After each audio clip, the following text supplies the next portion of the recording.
on, Chuckleheads? I am Carlo Guadagnino. This is the DingoTalk Alumni Tour. My guest this week is Andrea Precurato, class of 2018. As you can see, her name is short on the board. It's Dre because, you know, us Italians, a lot of letters. She's going to tell you everything the same way every other show goes. We're going to send it to KJ. We're going to send it to Harry. She's going to tell you about how she got here and some of the things that happened while she's here, and then she's going to tell you about what she's doing now. But without further ado, this is Andrea. What's going on, Chuckleheads? I am Carlo Guadagnino. This is the DingoTalk Alumni Tour. My guest this week is Andrea Precurato, even though it says Dre up there, but she, like me, has a very long name, and you can only fit so many letters on a board. She's from the class of 2018. First off, thank you for being here. There's your tea. Thank you. As we do every week, we are going to talk to Dre about how she got to Bethany, how she found Bethany, her time here. We'll take a break, come back, we'll talk a little bit about comps and senior week, and then from there, we'll talk about what you're doing now. Okay. So let's start off with, let's see, I guess that would be the spring of 14? Spring of 13? Fall of 13 would have been my soccer season. So, actually, I don't know if anybody remembers Alexis Dabney. Alexis Dabney. So, she was a soccer player here. She's actually from my hometown, so we played club together. She came down here and I don't know, she was just having a really good time with it, telling me a lot about it, telling me about the atmosphere. And I don't know, I never really thought I was even going to go to college, to be honest, so I wasn't planning on anything in that nature. And then when I was playing club as well, the coach who coached Dabney, she had also went to Bethany. So then she was like, oh, you know, Dabney, that'd be cool, you could go down there too. You could play together. Yeah, especially since we had played together at home already.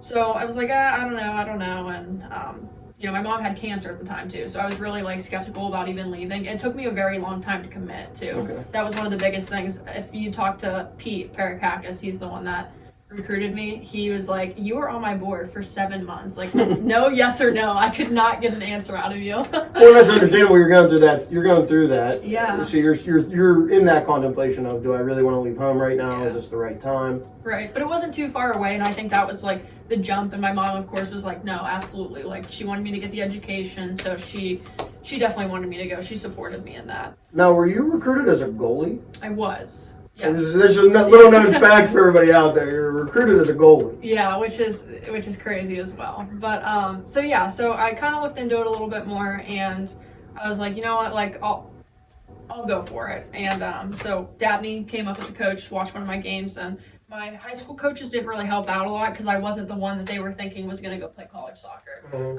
Honestly, if you ask people in high school, I was they used me because they had me. I was kind of what they had. Yeah. So that's cool about college too, is I kind of peaked in college. But she came up and with the assistant coach, and the assistant coach wrote me an email after, and she's like, I really like how much you talk in goal, you move a lot, we like that. So she was like, we definitely want to have you down for a visit. So I went down, I kind of everybody says it, but fell in love with the campus because it's really easy to do. It's a gorgeous campus. It has a really good atmosphere. When they take you on the tour, they tell you the traditions, and it makes you feel like, wow, this is a family. This is something I want to be a part of. So I definitely think that's what captured it. But like I said, I went my whole season going, I had this option to go to Bethany. I really didn't have any other options. Nobody else looked at me. My coaches weren't helping me be recruited or anything like that. So it was really only Bethany.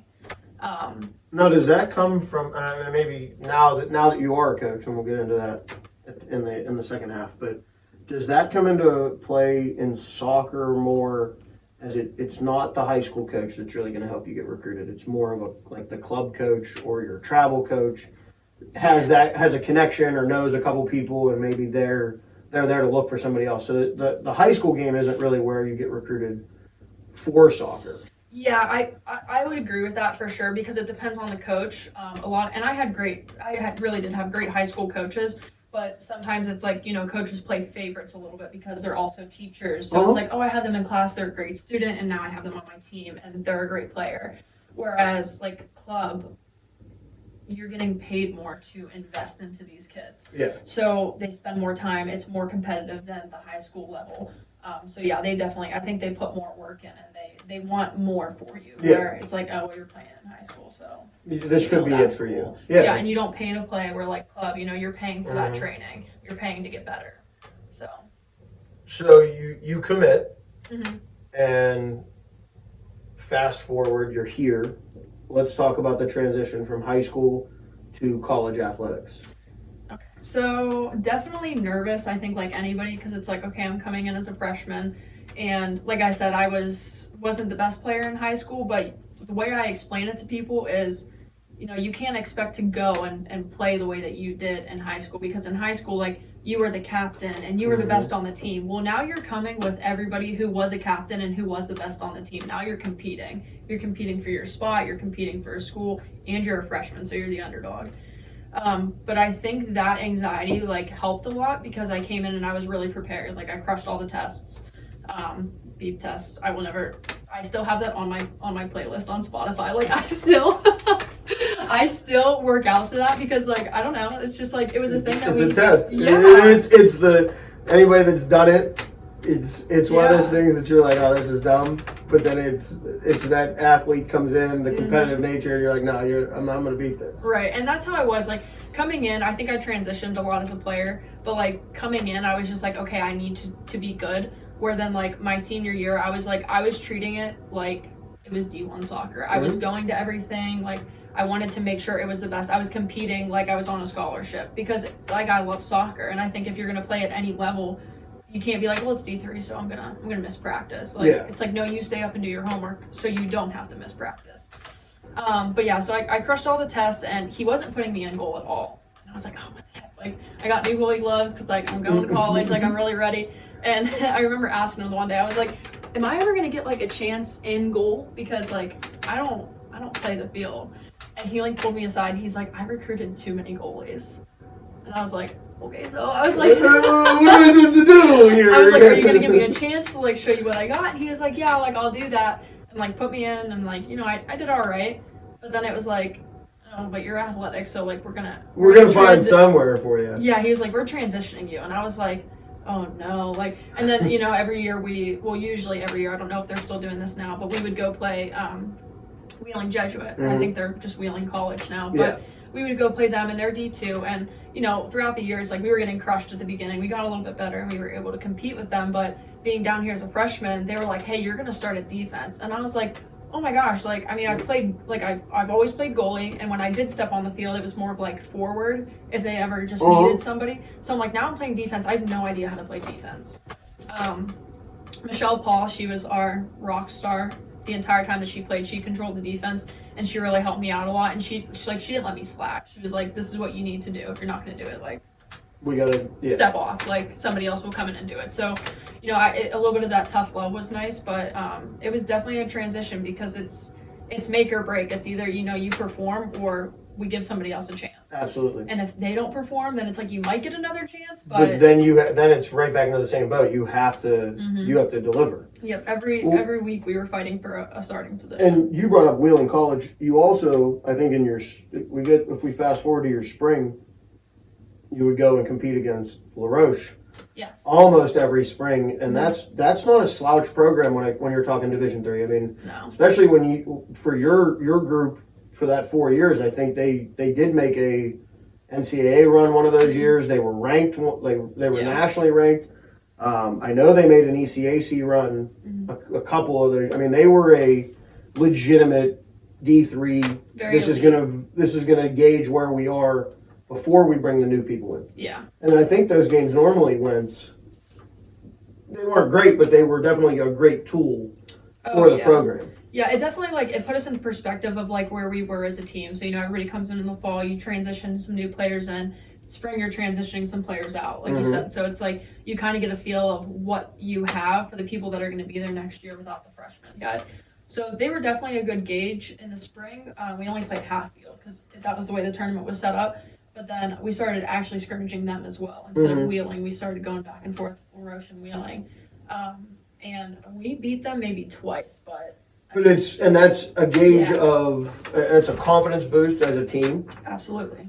Because there were a couple years where it didn't go great. Right. And there were years that the program started to kind of turn.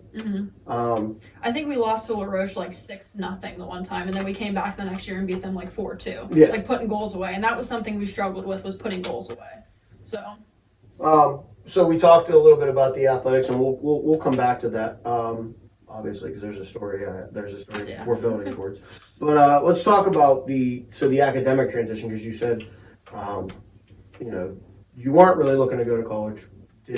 Was there a struggle there, or was grades or school kind of you worked at it and?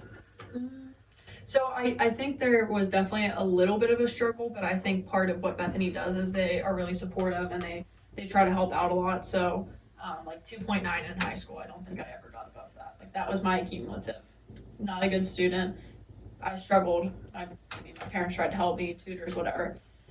Came here, I remember failing my first test, and I called my mom, and I was like, okay, I failed, but now I know what the teacher wants. Like, now I know how to study. And my mom was like, all right, great, because like we're paying for school now. It's not a free education anymore. So I was like, all right, like I got this. That's great that you figured it out, but there's a really big bill, so like you can figure it out. Yeah. So utilize the learning center here and there when we needed to. But yeah, I think the school, the teachers like really cared a lot. I think a lot of people say this too, like it's not like you're going to a D1 school or the bigger classes, so you're not in your freshman English class with 200 other people afraid to raise your hand and ask a question. I think almost every single teacher I ever encountered at Bethany was very personable, willing to help. Some would give you the tough love and say, yeah, this is college, like I'll give you some tips, but like you got to figure this out, which is a good thing too, because it helps you build. But I excelled a lot here, and I just think it's really about the community, the small community on and off campus. And that worked for you. That was something that probably helped you figure out what you were going to do. Yeah. And you I believe, social work major. Yes. So talk a little bit more about like that specific department, because they really it was a team. You guys were like this always. Yeah. And Furby just won that award. She's one of the best teachers I've ever come in contact with, for sure. The department is definitely very close knit. It's small too. That's another thing. Like it's also it's a smaller department. So I comped with maybe 6 or 7 other people. So, but yeah, I think that's also social work nature, is we're very like, empathetic and like loving and stuff like that. So, we studied a lot. We applied a lot. What we learned, we had to apply it instead of just being tested on it. We applied a lot more. So a lot of hours. Yes, we internships. We did a 30-hour one freshman year, sophomore year there wasn't any, and then 100 hours junior year and 560 senior year. So we were off campus a lot, which it's a good area. Wheeling, they have a lot of opportunities. Well, applying what you're learning, it's not a here take this test. It's go do. Yeah, and that's I'm more hands-on, so that definitely helped with me as well. Like, I mean, you can sit there and test me on all the vocabulary that you want, but if you say like, hey, this is this, then it clicks better with me. So that definitely helped me a lot. But then, I mean, there are some kids that are the opposite. So, but that's why the Learning Center I think is great too, because they really help the students a lot. So we covered athletics, we covered academics, and you are one of the last groups, or pretty much the last group, that got the full experience, well, half of a full experience above us. Oh, yeah. And the social aspects that came with Bethany, because right now one with COVID, it's kind of tough to have. I'm sure that the bar wouldn't be open right now, given what's going on, but just the social aspect of Bethany. It's a small place. It's not the big school. You're not going to have 30 bars down the street or whatever. Talk about kind of the different, because you were a FIMU, you were a soccer player. Yeah. Were you involved in other activities? Let's go to the social aspect of what you did here. Okay. So I did end up joining FIMU. I was in that sorority. Never thought I'd be a sorority girl, but sororities and fraternities are definitely different here at Bethany as well. So I joined that, that gave me definitely a good group of friends. A lot of the girls on the soccer team, they were also in FIMU. So I had them to do a lot of stuff with, but it also helped with going back to academics. You know, if your GPA wasn't where it needed to be, study hours. Yep. You know, we had signs that say like, I need help with this, and you would write down like, okay, Andrea, math, and somebody would be like, okay, I can help Andrea. We would contact each other. So that definitely helped us like bond as a group. But living in the house, there's so many memories and stuff. It was the best time of my life. Bubba's? That's different. That's a different place. That's a different place. I mean, what can you say about Bubba's? Like, Chuck, you know, that's about it. Oh, Chuck, yeah. Ed, Harv. I mean, Harv made, well, you know Harv. We all know Harv. And like, I didn't get to know Bubba, obviously, but I feel like they really carried, like, the way that people spoke about him, I feel like they really carried his energy, with the bar. Yeah, like, I mean, they always talked about well, I mean, him. you spent, that year that I worked at the bar, you were the only person, or one of 3 people that was down there, like, that hung out. That just, you might not even drank. You were just like, you guys look bored. Yeah. I'm gonna come hang out and watch some TV with you guys. And, right, and that was like sad too, because like I know we're in college, and now that I'm older, I would like I have more of a respect for businesses like this. Mm-hmm. But it's like, you know, when you're in college, you like pregame so you don't have to drink as much there. And as a freshman, I was like, oh, I didn't know you guys were open during the week. Like, I thought it was just a Wednesday, Friday, Saturday thing. And then I realized, like, you know, you were open every day of the week. And I think that's something that we could have supported a little bit more as broke college students, but... Well, and the great thing about what Bubba's provided is it was a safe environment. Absolutely. For the people that went to school, at least at Bethany. Yeah. Now, granted, you're going to get your West Liberty kids to come over, you're going to get Avella people that come down, or wherever you're coming from. But the Bethany kids you didn't have to worry about, parents didn't have to worry about them being on the roads. Right. Obviously, the underage drinking thing isn't great, but we all know as adults, it's going to happen. Right. In a building that is a business that has to follow the guidelines that the state of West Virginia puts down, the issue really became that it went from, you might show up on a Wednesday at 8 o'clock and be at the bar all night, where by the time the bar went down, it was, you showed up at 11:30, you showed up at 12, and the bar closed at 1:15. I mean, right. there wasn't money to be made there. Absolutely. And you're right, it is a lot safer. Like, some people would be like, oh, like, you're able to, like, drink on campus? And yes, you are. I know, like, with a Bethany ID. That's like, there's a membership thing on the door. The membership was, you got a Bethany ID? Go on. Yeah, exactly. But it was a lot safer, because then, you know, once they closed, we were all going to G-Top, and there were a couple accidents here and there from people driving back from G-Top. You know, we already are driving down windy roads. Now try to do it 3 drinks deep. And that's on the conservative side. You definitely had your people that were going the same way they were coming to Bubba's, but it was different when you could walk up the hill. Yeah. Then now you have to drive that, 3.5 miles or something like that. Yeah. And that's not an easy road to drive. 88's not an easy thing to navigate sober. Right. Let alone for the people that were doing it. Yeah. I think we definitely had a good group of people that were trying to be very mindful of that, though, and be like, you know, I won't drink this week and I'll be the DD. And then, like, you rotate. Mm-hmm. So, but I don't know. I think Bubba's is like, it's something that Bethany's known for. When you come back for homecoming, you want to go to Bubba's and have a drink. Mm-hmm. Like, even if you don't have a drink, like, you just want to go to Bubba's. You just want to be in there. Sometimes I would go down there and literally just bring quarters and play pool. Like, if I was mad, I wouldn't even come drink. I'd sit and bust the balls on the pool table. But it was, you know, and then Harvard would be like, hey, you good over there? And I'm like, yeah, you want anything to drink? Nope. Thank you. Thanks, so maybe later. All right, well, I think I'm going to pause there, and we're going to lead into this. We're going to come into the second segment with a boom, because it's going to be, we're going to fast forward to your senior year. Okay. Fall of your senior year specifically. Senior day, fall of your senior year, to be as precise as possible. All right. But before I do that, I have to send it to KJ, Karen Dunn with Maple Shades Outdoors. If you have not, make sure you follow and subscribe. Follow his Instagram page, subscribe to the YouTube page. Also, if you haven't yet, everybody congratulate KJ. He just got engaged. So congratulations, buddy. But without further ado, go ahead, KJ, take it away. What's going on, everybody? This is Kieran Dunn, founder of Maple Shade Outdoors. You're currently watching Dingo Talk with my man, Carlo. If you're anything like me and you're really enjoying this content, you should like and subscribe his page. While you're on YouTube, you should probably just head over and like and subscribe Maple Shade Outdoors. Check out our page, enjoy some videos, some outdoor content. you might as well hop on Instagram, Facebook, follow us, Maple Shade Outdoors. Now that's enough about me. I'm trying to get back and watch the rest of Dingo Talk, so I'll talk to y'all later.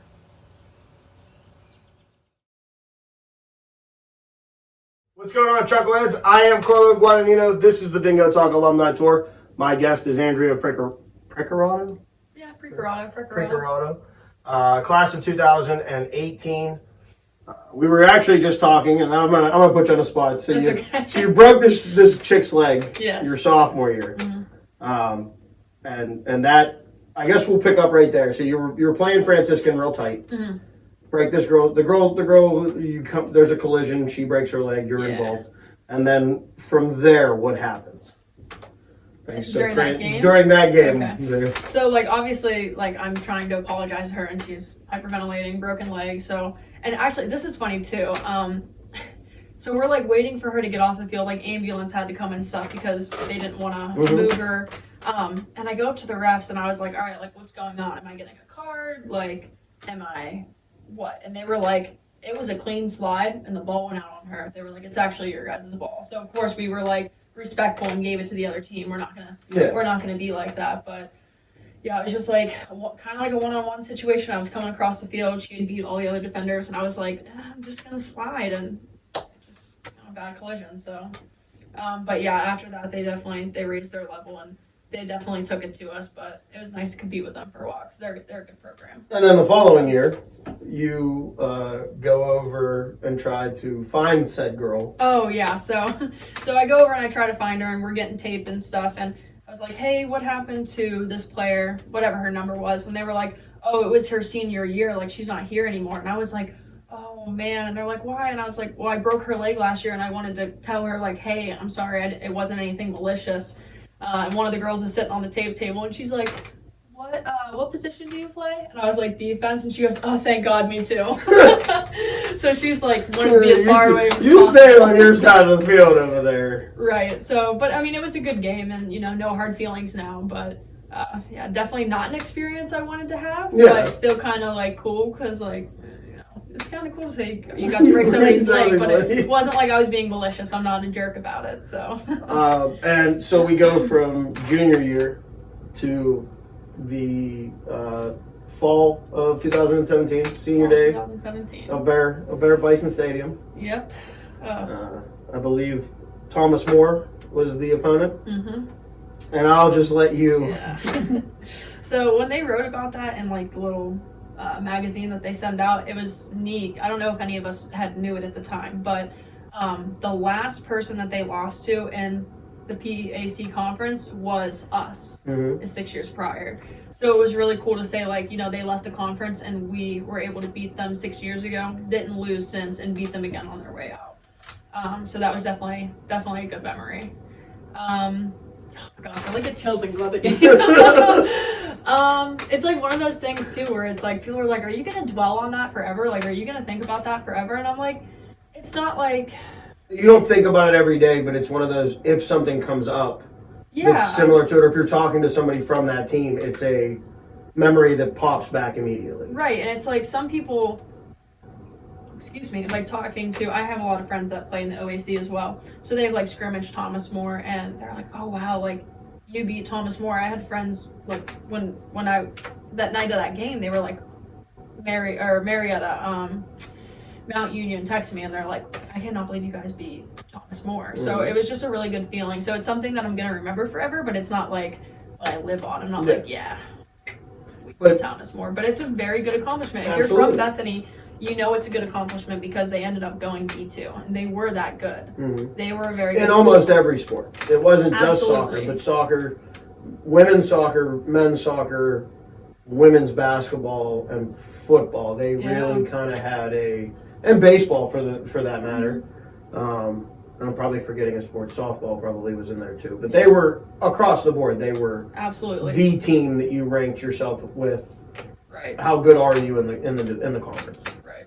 And I mean, they won the conference. I want to say every year that I was here at Bethany. But I just think it was cool too. So going in as a freshman, playing them. I mean, they're dribbling around. They were laughing and talking to each other while they were playing. Because we were like nothing. I will never forget that. They're like scoring their 11th goal, like having a full-blown conversation with each other. And scoring, and then Yeah, just like... and I'm like bent over, like I can't even like, but it's like you don't want to fold and just be like, well, we're losing 11-0, so why try? Like, I mean, a lot of us tried until that very last second, but what are you going to do about it? So, you know, we're like, okay, we got to reevaluate some things. Like, we know Thomas More is good, but like 13-0 is a really bad score. Absolutely. So, go back the next year. No, they come to us the next year. We still ended up losing like 8-0. So, a little bit more of a rough year as well. Junior year, we got a new coach, and I think he changed the atmosphere of the team a little bit. He put in a lot of strategic. So, instead of like teaching us to play the way that he wanted us to play, he taught us those things, but he also was like, I'm going to play you guys to where it's difficult for the other team. So we kind of like, I don't want to say like played down, but like we almost like we were just playing to stop them. We played a lot of defensive games, and then we capitalized on More of a counter game. Yeah. You're hoping for a counter up top where you can bear down this way and you can push a 2-on-1 or whatever it might turn into. Right, yeah, exactly. Like, and that's honestly, that's the best way to put it. Because if we didn't play a defensive game and we tried to play all offensive and score, we were just going to get slammed. So it's like, it's better to almost play defense and see if they're going to make that mistake, like you said, and then, you know, do a little counter attack. So it saved us our energy because we weren't just running everywhere. We were playing smart instead of just playing soccer. And 13 saves that aren't 13 saves, but... Yeah, so then... 13 saves in the stat book. I don't know who the statistician was, but I don't know if math at Thomas More was top line. Oh, yeah. There might have been more shots than 13. Maybe a little bit. Maybe a few. So yeah, 8-0 sophomore year. Junior year, we go back down there. We lose 2-0. So we're like, all right, cool. Like, you know, we really changed how we play against them. So then we're all so like devastated that senior year. We're playing Thomas More on our senior night because we're like, you don't want to lose on your senior night, but if you're gonna lose, you don't want it to be like by a large gap. Yeah, like, you don't want it to be an 8-0 or even in soccer a 2-0 is rough. Yeah, exactly. That's a rough score for the sport. Yeah, because it's like once you like one goal is kind of like one goal, but once you score two, it's like now you got a lot of work to get back. It's a very big uphill. It's an uphill battle, and against a team like that, it's very hard to put yourself in an uphill battle. Right. So yeah, I don't know. Like that game, I don't know if it was just like. If it was senior night, if it was the fans, we had a really good turnout that game. Like all of our parents were there, obviously, but like something was just different, and we battled. You know, we went the first half no score, and we were all kind of like, wow, like you know that's different for us. We're but here. Like we know what we're doing. Like we know how they're playing. Excuse me, this tea. So we're like, we know how we're playing. Like. We're seeing what they're doing, so let's play to our advantage. We're really, and they had a new coach that year too.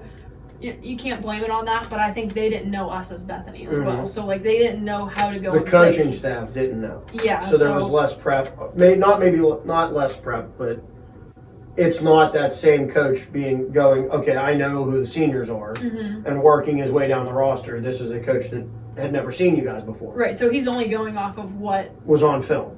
Exactly. I was gonna say something else, but I lost my train of thought.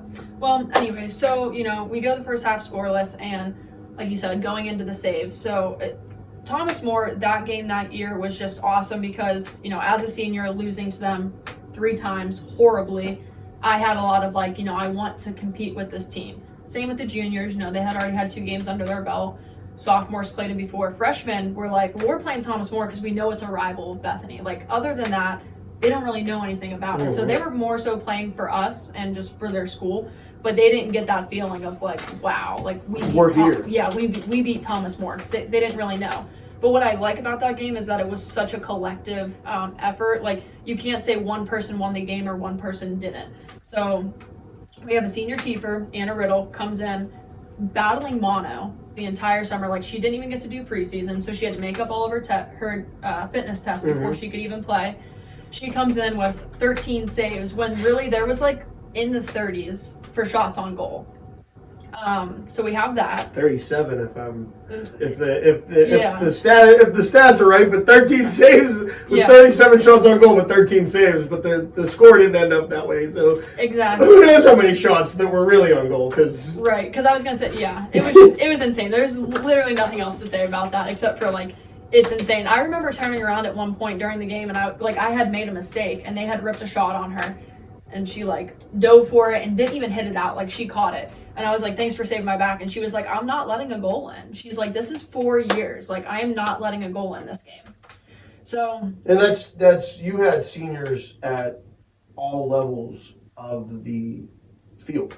Yeah. You had a senior keeper. You had seniors on defense. You had seniors in the and in your midfield. You had a senior up the top. And at that point, that was, you said, with the new coach, there was, I believe, isn't that one of the first games where he had shifted her and moved her more into a midfield? I think she had moved more to a midfield position. She was making good passes through. She was the one setting everything instead of being the run and chase person. Right. Which, like, I mean, that was, Heinerman she's a phenomenal runner. That was what, having her up top all 4 years was just crucial. She made it really hard for other teams. Like, when we played after freshman year, everyone was like, we know, Heinerman, number 2, that's who we have to stop. She's just the energy. She brought a lot of energy. And it was balls to the wall every game. Absolutely. And I think that your group of seniors, that was a mentality, is if I'm in there, even like you brought up Anna Riddle with there were games that didn't go the way she wanted. Right. That doesn't mean that she didn't play well. It was a barrage of shots where, eventually somebody's going to score. Right. It's just, you can only take so many shots and be in that defensive game. Yeah. But for you, there was, and I believe Borsch was involved there. So you have a senior group that there was a competitive nature to you guys. Mm-hmm. There was maybe the stat sheet's not going to show this, but you went and watched those games. They were physical battles. There was no, and even the Thomas More game, there was no lie down to Thomas More. Mm-hmm. Now, there was times where, maybe W&J did get the best of you guys. Yeah. Still not a lie down game. No. It's not that anybody quit or gave up. It was, they just happened to, they had your number. Yeah. So the Thomas More game, you have a kind of the perfect storm. You get through the first half. Mm-hmm. That's a confidence boost to the entire team. Right. You get into the second half, and I want to say about midway through the second half, you had to play for, there's like 20, 23 minutes in there after the... Because when we scored, I stopped. I couldn't even be excited because I was like, oh my gosh, we just scored. And then I immediately looked at the scoreboard and I was like, I got to play for another 23 minutes. We were literally not even playing soccer. We'd get the ball, we were just kicking it down the field. We didn't want it. We didn't want it on our side of the field at all. But the goal gets set up from you brought up a freshman. Yeah. Gab Capaldi sends just a bomb into the box. Yeah, bomb into the box. For you guys, for the way that you played soccer with, I believe, John, right? Yeah, John Arlo. His goal was cause that cluster in the box. We're going to send it there. Get a foot on it. Right. Get a foot, get a head, get a shoulder. I mean, whatever you can. Get on the ball. Right. Or take them out of, bring them in front of the goalie. Cause that, what is that? The congestion. Mm-hmm. That cause, a ball can get by because you don't see it right away. Right. Take us through so you said you stopped. Take us through the play. Yeah. So I just stopped and I'm I can't believe that we actually scored on them. And they're all kind of looking around what is going on right now? This is Bethany. That's what they're thinking of us. This is Bethany. And what we're saying is we're making a name. Because that's what we were trying to do the whole time we were there. We're making a name. We're putting Bethany on the map. But yeah, and then I remember getting up and just going over and I was congratulating her. I'm I can't believe you guys scored. And then I think we all honestly shook for the last 23 minutes. Because honestly, like you said, it was a kick game at that point. Yeah. Get it away from our area, send it. Exactly, yeah. Because at that point, what do you want to do? You're beating they were number 14th and. Were they 14 or I thought they had cracked top 10 at that point. Maybe they did. Or they were maybe they were 11. They were in that where they were going to be the next week. They should have been top 10. Right. So for Division 3, everybody knows Thomas More and nobody knows Bethany. So for us to be beating them, it was and we have all that energy, and then we're thinking like, okay, now what if they come down our throats and score 2 and we lose? Like, it just wasn't what we wanted to happen. So, oh my goodness, excuse me, I'm so sorry. So yeah, it was just like, I really liked that game because it was collective. Everybody from every single grade level, like they gave their all. Like, I don't even think we had so much adrenaline, we didn't even have time to be tired. Like, everybody that was on the field was playing 110%. Like, we really just tried our best, and that was one of the better memories. And everybody at Bethany knew, like, if you could compete with Thomas More, that was great. Even if you lost them, they'd be like, hey, that was a great game by you guys. Yeah. So that whole week after, everyone's like, how does it feel? Like, everyone's still saying, how does it feel? Mm-hmm. And it was a really good feeling. And then boys basketball actually beat them that year too, so they got to live that as well and know what it was like. And I think, is that the year volleyball gets their, or is it the year before volleyball gets their title? Because there's a knockoff of Thomas More there too. Yeah. Where Bethany and Thomas More are kind of going back and forth, and Yeah. they get their. I think the first title is against. It's either Thomas More or Westminster. One of the. I think the second one was Westminster. I'm the not second sure. one's up there Yeah. at Westminster. Yeah. So I think the first one might have been. So that, you know what I mean? That was a time for Bethany athletics. Right. That this is a program that now is a Division II school, and they were already talented wise on many levels already there. Right. You guys beat them. I think baseball competed with them that year. There was just a different atmosphere athletically. Yeah. And I wish, like, everybody's gonna wish they had more years, but it was like, we struggled a little bit, and by the time it was my senior year, of course, you go off of what coaches say, but as a player, the way I was looking at it was like, we didn't have a winning season, but we did have 6 or 7 wins that season, which was more than, I think we won 3 games seasons prior. Like, every year we had won only like 3 games. You had the guaranteed win against Penn State Beaver.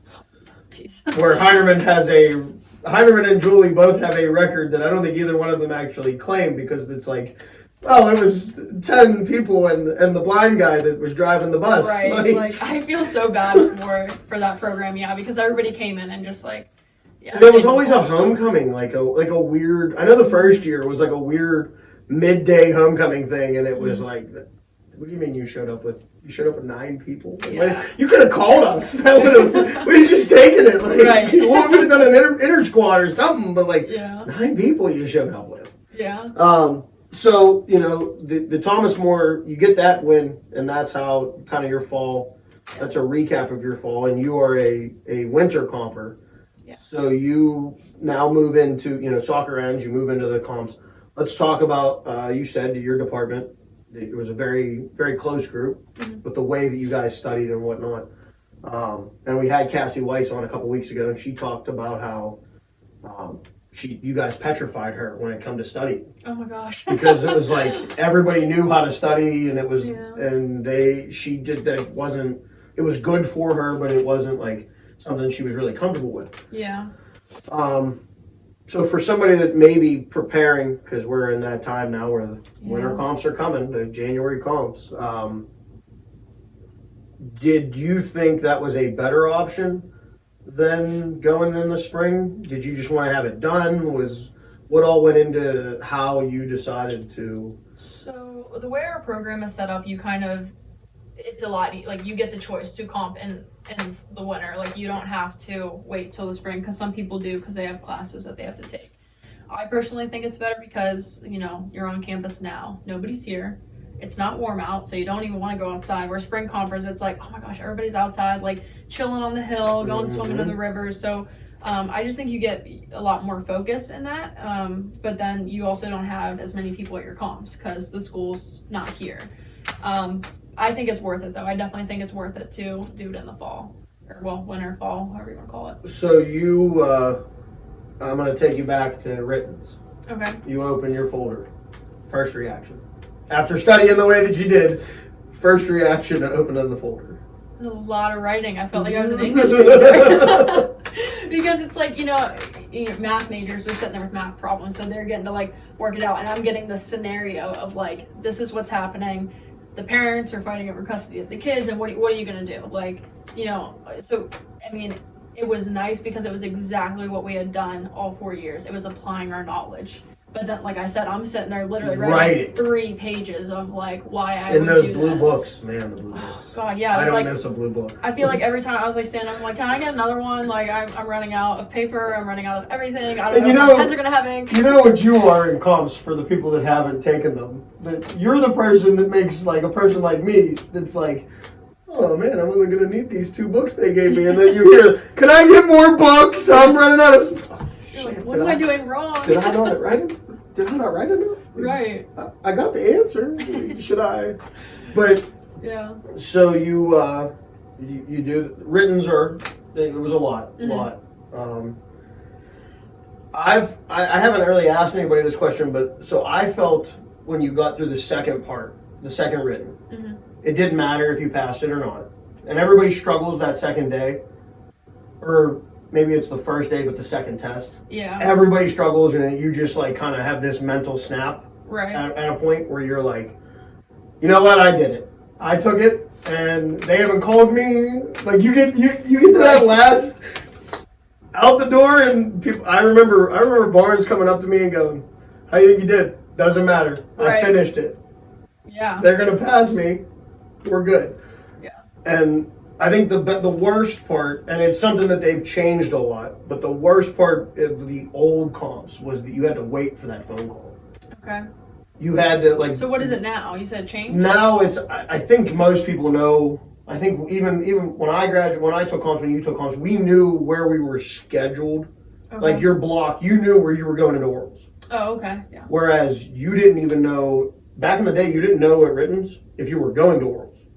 Oh. There was no mass schedule. There was you got a phone call Tuesday night. Mm-hmm. If you got a phone call, it was you might be a borderline person, Right. but when you walked out Tuesday, there was an email sent to you with your time, and then you Mhm. could send it out to everybody else. Right.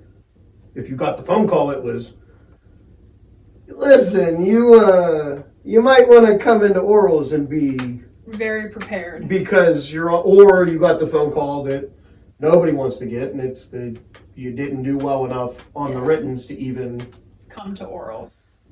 which I don't think has happened.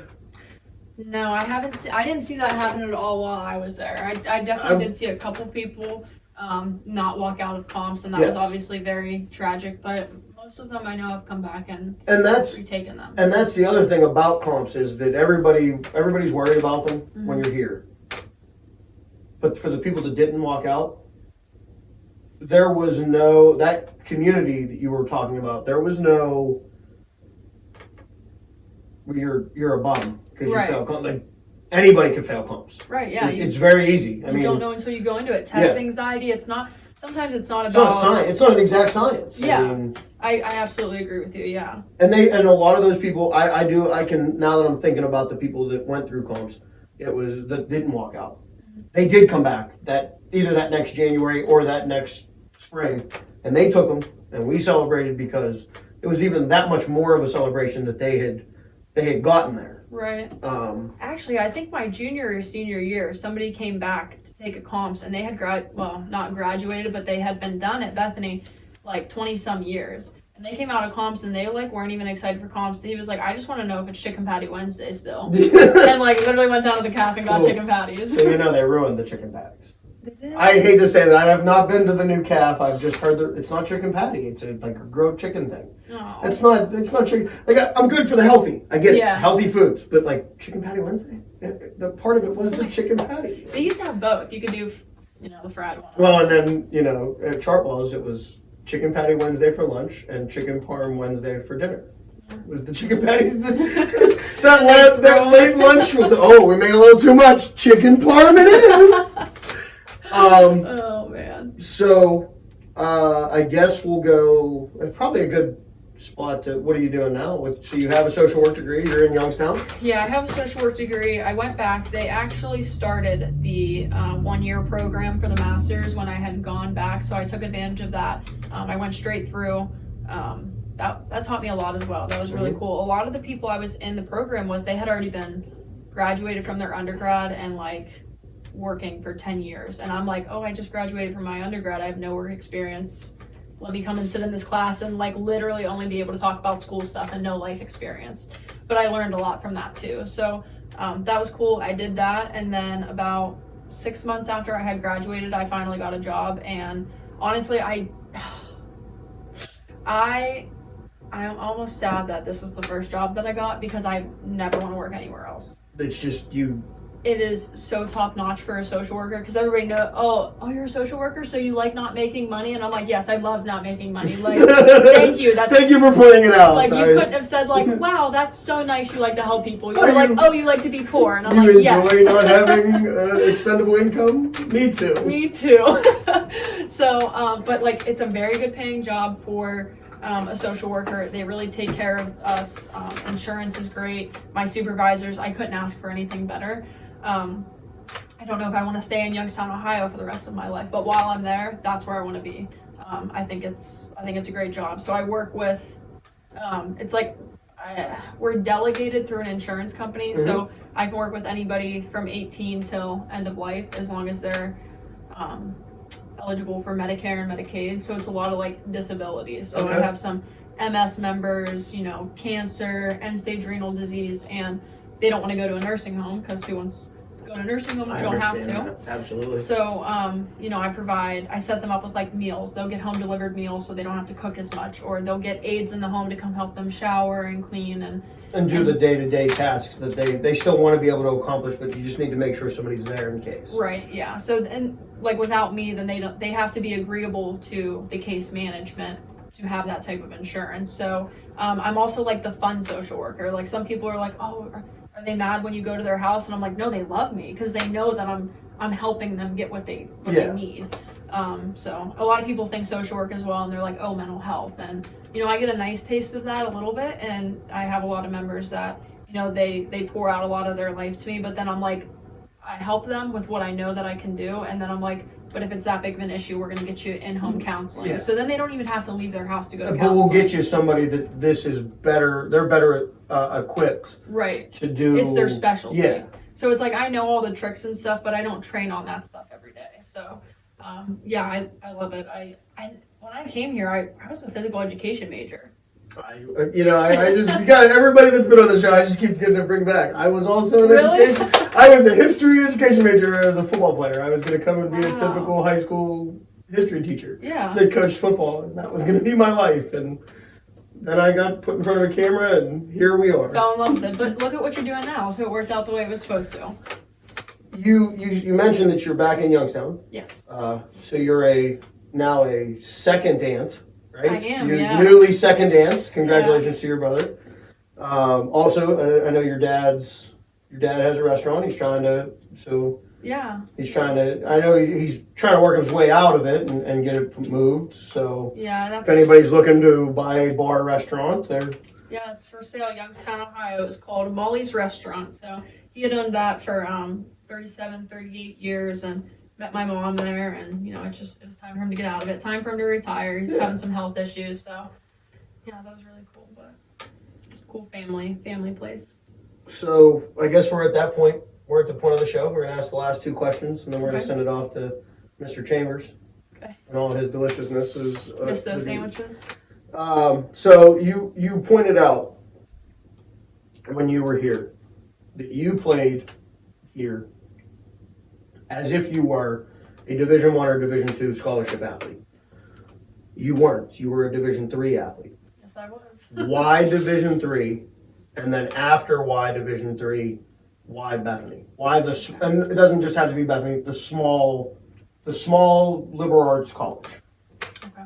So why Division III? So I think Division III just because, I did have some friends that went D2. A lot of them went D2. Maybe only know one that went D1. But it was like, there was so much more anxiety with it. If I don't perform, I can lose my scholarship, I can lose my education. And that's great that they have that athletic ability, and I would never tell them to go D3 just so that they don't have to have that worry. But I do think it was nice, like, for me, because I took it serious, like, I didn't have to get up and go to 6 a.m.s, but I did because, like, sometimes I didn't have to get up and go. We had a choice. But, like, it's like you want to do that because you wanted to play well. But it was just nice because there was that good balance between, I'm an athlete, but our coaches were like, you're an athlete, but you're a student, and we care about your education. So it was nice to have both, especially because, after college, what am I going to be doing with soccer? Maybe coaching. Maybe. Coaching. And you did get into coaching, but it's one of, and you I mean, before you recorded this, Came from a soccer game, yeah. That Division III, and I think the point that, the reason I asked that question is, I can't remember who said it, but it's, at the Division III level, it's more about the passion to want to continue to play. I'm not saying that Division I, Division II aren't that way. Right. But at Division III, you're not getting that financial boost. Right. They might help you find grants because they want you to be here at the school. Right. But they can't physically give you money. Yeah. You're here because you wanted to continue playing soccer. Mm-hmm. You wanted to continue, even if it wasn't going to be fully like, Cooper, for instance, went through the concussion issues, but stayed with the program because he loved the sport. I think the pure love of, and we miss that in the bigger schools, because it's so much money is being flooded into that Division I and then down into Division II. But the Division III people are the purists almost. I love the sport. I want to get an education, but I also I'm not done. I'm not done playing soccer, basketball, baseball, etc. I want to come and do, so. Yeah, and like the thing with Cooper, so, sometimes at a D2 level or a D1 level, it's like, oh, you got hurt, oh, you're not making a comeback, all right, well, we're gonna have to take away your scholarship, and then it's not like, oh, but you can come be our camera guy, or you can come do stats, like, that would be nice, but it's almost like, okay, well, we don't have a use for you anymore. Where D3, it's like, you're not worth, at that level, you're not worth our investment. Exactly. And unfortunately, as adults, we look at it from a different. When you're a kid and you're getting recruited, you're going, well, you made a promise to me. That you don't realize that promise is actually a very hefty financial investment from the college's point of view. Mm-hmm. But again, you don't have that in that Division III level, and Cooper was able to. And there was, I know Michelle had some issues where she had to stop playing because of, I believe, her back. Yeah. But she was still involved with the team. She was a member. And doing athletic training. Yes. So she was always the student athletic trainer with us. So that was nice because she was able to, be around us still. And she knew the sport. So it's like, oh, this is hurting. Like, maybe it helped her education just as much as it helped us to have somebody there that we knew and we were comfortable with. Michelle, if you're watching, you should message me and get on the show. But it's just that's just a shameless plug that I have to do. So we did the Y Division III, and I think that's the most in depth we've gone into that question. Why Bethany? Because you pointed out that smaller, not being the one of 200, but being one of 12. Yeah. So 12 to 30. I mean, we're not gonna say that the classes are so small, but your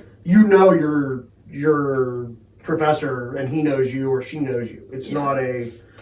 I mean, how many classes did you have in the lecture hall? Bio 100, I'm assuming, and I didn't even take bio. Come on, I'm not that smart. I failed bio twice and then ended up in chemistry with Dr. Brothers. Thank you, Dr. Brothers, for passing me. Bill Hicks, I understand. You have to go to class to pass a class. So it's no hard feelings there. It's just So I think why Bethany is kind of like what I had said before. Like, it really is a family. So, teachers were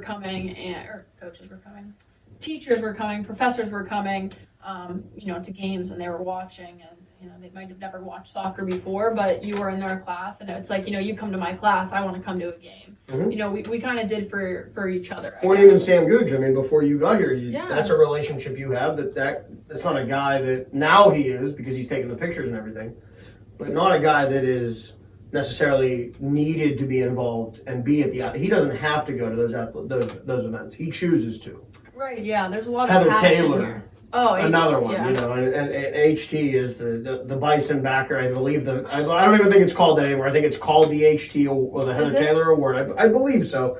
Somebody will probably watch this and see that I said that, and if it's wrong, they'll let us know. But I think it is, and if it's not, it should be because she's at everything. Yes, she's at comps too. She would write quotes before we were going into comps. Like, and what she did for there was a kid, Aiden. You remember Aiden? Oh my gosh. Her driving to his house, he's taking comps, she's in on his comp board in his driveway, and he has no idea. I mean, that's the community that we had and we have. I think that it's a different community now. Right. It's not the community that we were in. It's going to change. That changes with the people. But the overall community that Bethany provides is something that from the other schools that I've gone to, you don't get. Yeah, I would agree with you. And you talk to people that went to other schools and whatnot, and they tell you about, oh yeah, we did this and this and this, and you're sitting there like, well, yeah, Cheney came to Bethany, and right. I remember the MGK and Waka came to Bethany, and we had that concert on Greek Hill. I mean, there's things that we were able to do here, and I guess Bethany lends the capability to do, where you kind of have to make your own fun. Yes, I tell people that all the time as well. That's a good point, because I said, while I was at Bethany, I was able to make fun out of not having a lot. Like, if it was snowing, you can't leave Bethany. So it's like, me and Cooper get in our bathing suits and go sledding with no sleds right down the hill on our stomachs. Like, that, like, we just... Or the mattress sledding. Yes. Mattress sledding people underestimate mattress sledding. It's so much fun. I will tell you, Hogue Field is one of an injury that I had to explain to a coach, because we got a big snow my freshman year, and we're going sledding. Well, they have these white poles for the goalie nets, and in the middle of the night, with snow on the ground, you can't really see where that white pole is. Well, let me tell you, my shoulder found every part of the pole, and I had to go into Tim Weaver and tell him the next day for lifting, I'm going to be out for a week. Hit my shoulder off of a pole. What do you mean you hit your shoulder off of a pole? I went sled riding last night. Yep. That was his response. He's probably thinking, like, I can't wait till you come back, because you're going to be running. Oh no, it didn't matter. But everybody else was lifting. I was in the rec center. I got really familiar with the indoor track. Gotcha. That's why they had to put a new one in. There was an actual track for me that I just kind of ran in, and every day. There you go. Every day there was a whole divot, but I do appreciate you stopping by. Thank you for having me, of course. It's great to catch up. This has been Andrea Precurato from the class of 2018. And I know somebody's going to point out that I just looked to make sure of that, but I had to make sure I got it right, because for some reason I keep having 19 pop into my head. No, that's not right. Sorry. But without that, with all that being said, I got to send it to Harry Chambers. I planned on having a T-shirt here, but it's somewhere in my laundry because I did that this weekend, so didn't have it ready and was wrinkled. But get to Chambers, breakfast sandwich, $1 sandwich, the original $1 menu. Nobody can argue it. 1917. Biscuits and gravy, the T-shirts. They have 2 T-shirts out right now. One is the Shroom Capital of the World shirts. The other is, it says Chambers General Store on the front. On the back it says, if they don't have it, you don't need it. Turners, if you're watching, please sponsor me. Everybody enjoys your tea. People expect me to give tea now, so it's kind of a whole thing. It's good tea. It is good tea. It's the nectar of the gods, as I call it. But other than that, Harry Chambers, you tell us about your place. You've just watched another exciting episode of Dingo Talk with your host, Carlo Guadagnino, recorded live in his secret lair in Bethany, West Virginia. Sponsored by Chambers General Store, the longest running general store in the state of West Virginia. Stop by and see us. We're here Monday through Friday, 6A to 5P, and on Saturday, 6A to noon.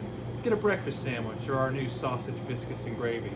Coming soon, another round of Bethany Mushroom Capital of the World T-shirts and new Chambers General Store. If we don't have it, you don't need it T-shirts. Good.